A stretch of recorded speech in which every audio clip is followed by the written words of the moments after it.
سؤال بيتسأل كتير جدا: التوب بيطلع كام قطعة؟ لو بتفكر تبدأ تصنع، الفيديو ده مهم جدا ليك.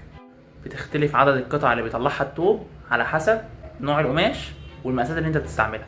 القماش مثلا في الصيفي دلوقتي بوليفار غير لما تشتغل بالانترلوك غير لما تشتغل بالسنجل ليكر.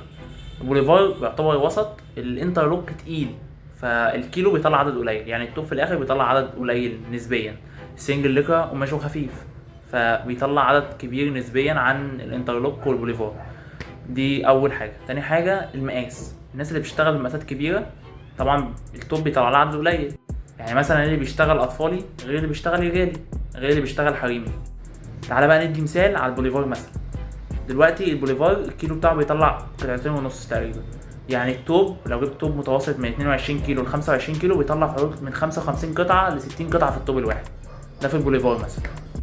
بس خليني اقول لك حاجه اهم، الفكره مش في عدد القطع، الفكره في انت هتسوقهم لمين وبتصنع لمين. يعني لازم يبقى عندك زبون محدد او حد فئه معينه انت بتختارها او انت عايز تبيع لها عشان تبدا تصنع لها. عشان التصنيع فيه عيوب وفيه مميزات، يعني في العادي مفيش حد بينصح حد ان هو يبدا تصنيع في الاول.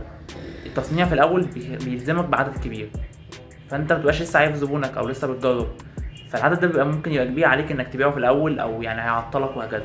فانت الاحسن انك لو في لسه بتبدا، يعني مش حد خلاص عارف زبونه وعايز يعمل منتج مميز، انك تنزل تجيب من مكتب عدد قليل وتبدا تجرب تسوق.